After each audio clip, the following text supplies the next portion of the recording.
You know that feeling, right? The second someone tells you not to do something, you suddenly have this almost uncontrollable urge to go and do it.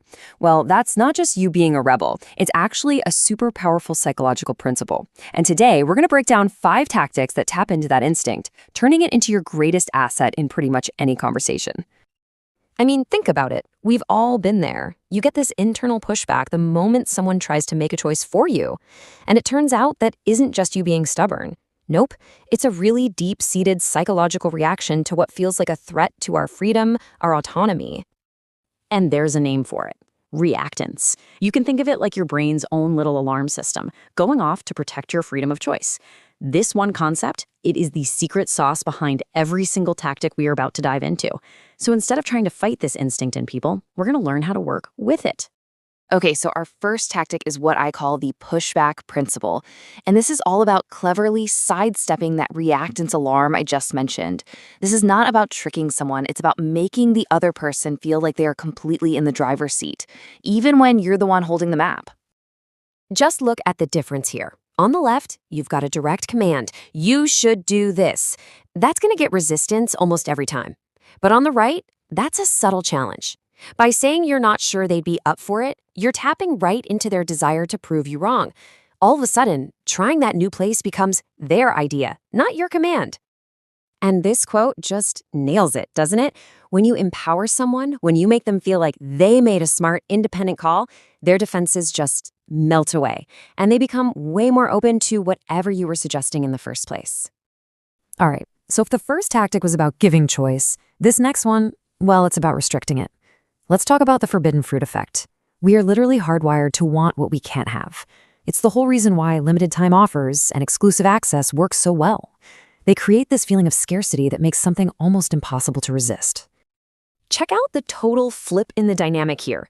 By suggesting this opportunity might actually be too much for them, you're not the one selling anymore. Now they are the ones who feel like they have to prove they're good enough for this exclusive club you just invented. You've turned it into a prize to be won.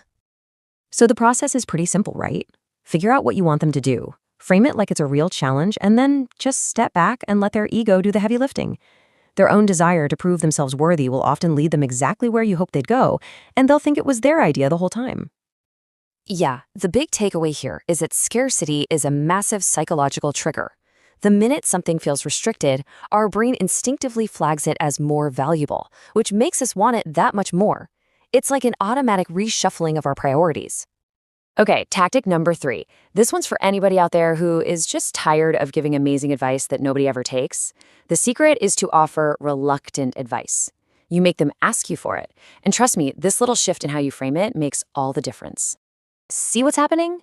Unsolicited advice is a one-way ticket to triggering reactance. But by acting a little reluctant, by suggesting your idea might be too hard, you take all the pressure off and you spark their curiosity. And now they're not just willing to listen, they're actually eager to know what you have to say. And this really gets to a deep truth about us. We value things more when we feel like we had to work for them. When someone has to sort of earn a piece of advice by pulling it out of you, they're way more likely to see it as their own little discovery. And because of that, they'll actually act on it. All right, let's get into a more advanced technique. I call this one the strategic no. So picture a really tough conversation. Instead of pushing hard for a yes, you actually do the opposite. You call out the negative yourself. This totally interrupts the usual back and forth pattern and completely changes the vibe of the conversation. On the left, that's a question that just invites a no, or at least an excuse. But on the right, oh, that's a statement that challenges their readiness. By labeling their hesitation out loud for them, you're not really asking a question, you're provoking a response.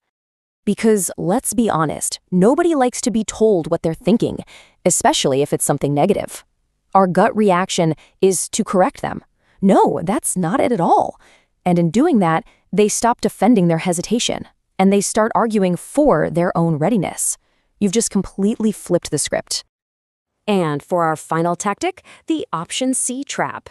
This is probably the most strategic one of all. It's all about designing the very architecture of a choice so that your preferred option just seems like the only smart, logical thing to do. So as you can see here, the setup is so simple, but it's brilliant. You present 3 options. Option B, the basic one, is intentionally kind of weak. It's just there to make your real choice, option A, look way better.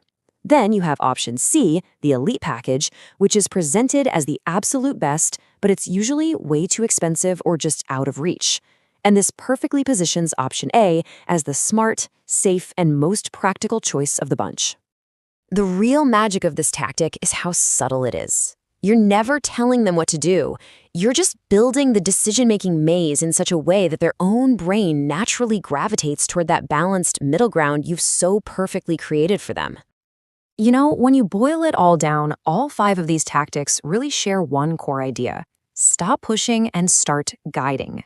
The moment you stop trying to force an outcome, you get rid of the resistance, you disable that reactance alarm, and people become so much more willing to follow the path that you've laid out.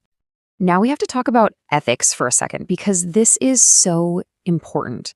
These tools are powerful, and you have to be responsible with them. The goal is never to manipulate someone into making a bad decision. It's about understanding psychology so you can help people get past their own ego barriers and make choices that are actually good for them. It's about respecting the fact that people value their own agency. So, I'm going to leave you with this question. Where have you seen these tactics used in your own life? I mean, in sales, in advertising, maybe even in your own family. Once you start looking for them, you will see them absolutely everywhere. And by understanding how they work, you won't just become a better communicator, you'll also become a much smarter, more discerning person.